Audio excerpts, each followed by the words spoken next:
काय झालं नियतीला? हाहाकार माजलाय सगळीकडे.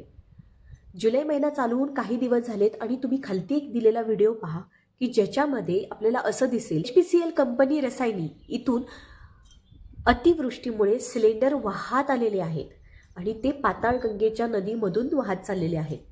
हे जर तुम्ही पाहिलं तर डोळ्याला शॉक लागेल की एक नाही, दोन नाही, हजाराच्या तुलनेत सिलेंडर वाहत चाललेले आहेत. ते पोहून घ्यावं असंही काही नाहीये. जोपर्यंत हे शांतता होत नाही तोपर्यंत तुम्ही सिलेंडरही घेऊ शकत नाही. म्हणजे एकंदर काय ती पहिल्यांदाच झाली असं नाहीये. परंतु आता प्रत्येकाचे वेगवेगळे कमेंट त्याच्यामध्ये मांडले की हे भ्रष्टाचार होता, कुणी म्हणे आमचे पैसे लाटले त्यामुळे असं झालं, कुणी म्हणे कर्माची फळं आहे, कुणी इमोशनली सॅड झालेलं आहे, कुणी काय प्रत्येकाचे वेगवेगळे विचार आहेत. जे प्रत्येकाचे विचार प्रत्येकाने मांडण्याचा प्रयत्न केलाय, परंतु सगळं बाजूला ठेवून मी एकच सांगेन की एक यातनं सबक आपण घेतला पाहिजे. कारण आपल्यालाही माहिती आहे LPG गॅस हा जो गॅस आहे तो आत्ता आपल्या प्रत्येकाला खूप महत्त्वाचा आहे आणि तो मिळण्यासाठी किती झटापट करावी लागते हेही तुम्हाला माहिती आहे. परंतु तोच गॅस, तेच सिलेंडर, एक एक सिलेंडर असा वाहत जाताना पाहून प्रत्येक जण शॉक असणार आहे 100%. त्यामुळे एकच गोष्ट निश्चित आहे की नियती पुढे आणि वेळेपुढे कुणीही जाऊ शकत नाही.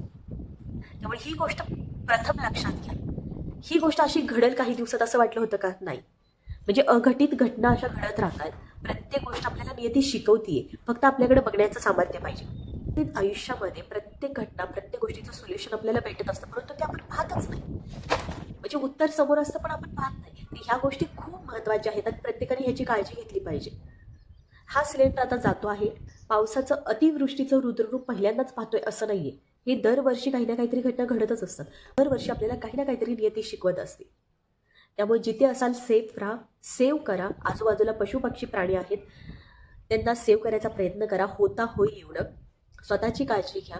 जे ड्राईव्ह करतात, बाहेर जातात, कमवण्यासाठी बाहेर जातात, ज्यांच्याकडे पर्याय नाही त्यांनीही स्वतःची काळजी घ्या, आपल्या फॅमिलीची काळजी घ्या. व्हिडिओ आवडला असेल तर माझ्या चॅनलला सबस्क्राईब करायला विसरू नका. याबरोबर इंस्टाग्राम आणि फेसबुकला फॉलो करायला मला विसरू नका. धन्यवाद.